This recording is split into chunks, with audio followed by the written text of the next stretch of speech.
This is Australia! Go over there! Australia! Go over there! When someone attacks Islam, and then they play the victim. Hey, let him speak! This is Australia! He has the right for freedom of speech! Let him speak! Shut up! Someone mocks Islam. Islam is a peaceful religion. Hey, go to the other side. You don't belong here. Go. Cops will make her move on. Yeah, piss off. You're not on our side. Yeah.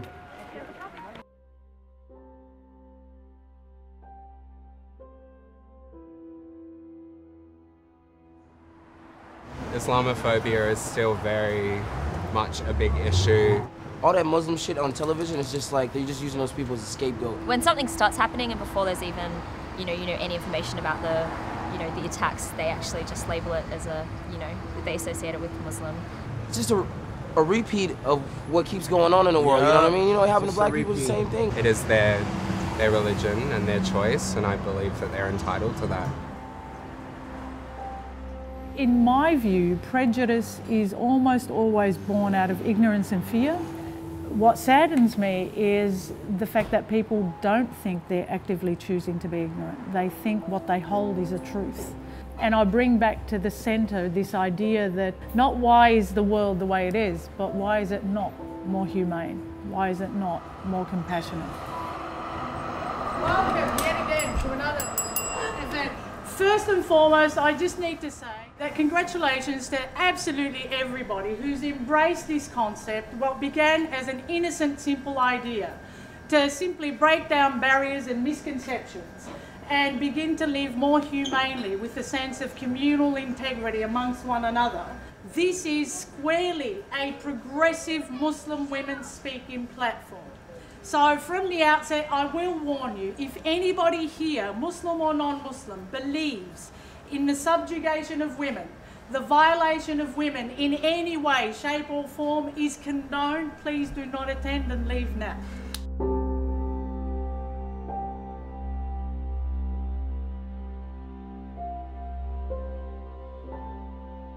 Speed Data Muslim events initially were established in the hope that we can have conversations, informal, in a safe environment. They are underpinned by this idea or the belief in people's decency, that people ultimately are decent and want to engage in an honest and open way respectfully. At the moment, there seems to be a media frenzy grounded in one of two ways of seeing Muslims and Muslim women in particular, which contribute to the misconceptions. And that is either that these women need to be feared or we need to liberate them and rescue them from their faith. And I guess what we're saying is neither of those positions are true. And misconceptions in recognising that they're not born out of necessarily ill intent. They are born out of very little information that's sophisticated enough or representative enough of the real lived experiences of Muslim women. And unless people have an incentive to interrogate what it is that they're being presented with, they will almost always just consume it as truth. So Speed Data Muslim events were born out of the need, not necessarily to educate, but for us to have dialogue. They're not here to speak to people's Islamophobia, to their xenophobia or to their prejudice. They're simply an opportunity for us to engage. Look, in my view, even negative conversation is positive. Every contribution is an important contribution to the conversation, to its development. But it is grounded, I believe, in a decency underneath, that we peel away the layers of ignorance. And hopefully beneath that, we walk together on a journey of change.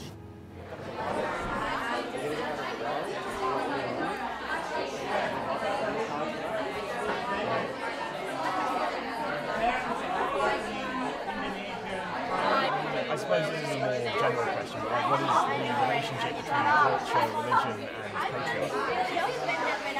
I think the religion is not a patriarchy religion. It's interesting because I think a lot of what you've said is basically what I've said also, it's that pure essence of the religion that has drawn us to Every interaction teaches us something about ourselves and about another.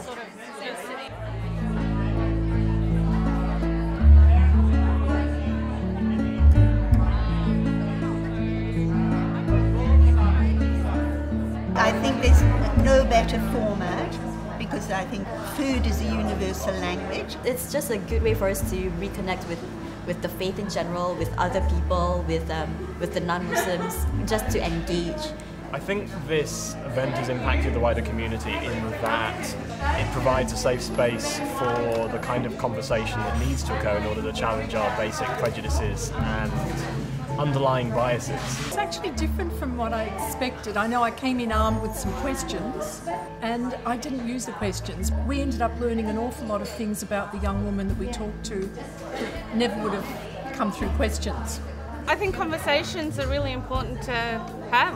So one of the reasons why I'm here, a lot of people don't get to meet a Muslim face to face, and I think it's really important that we have these discussions and people actually get to know a Muslim or meet a Muslim rather than from the media or from elsewhere.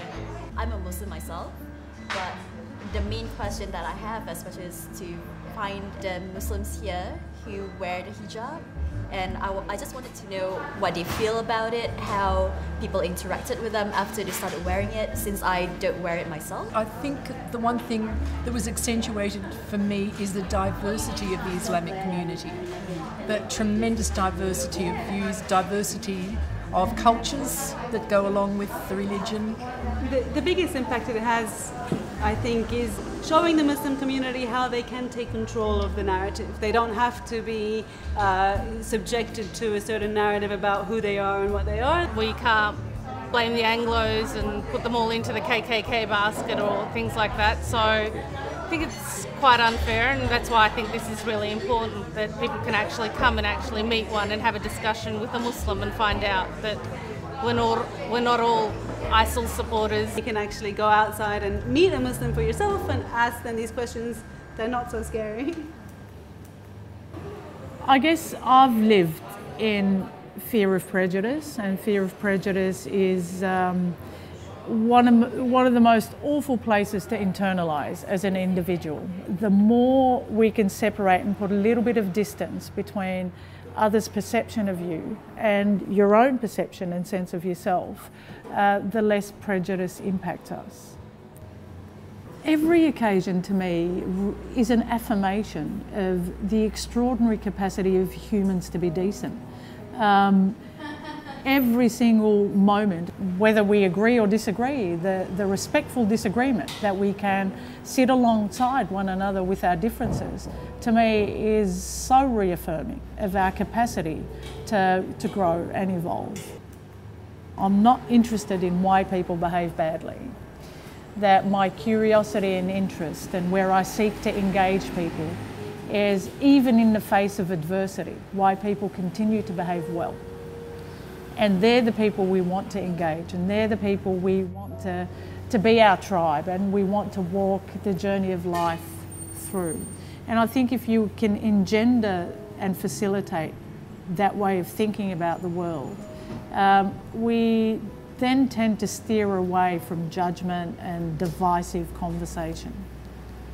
And as long as we continue to get our sense from and sense of self reflected back at us from the communities we live in, there's a need to have honest and open conversations. I hope and look forward to the day where we don't. But until such a time, until it's the last breath we draw, I hope we can continue, at the very least, to be honest and have hope in humanity.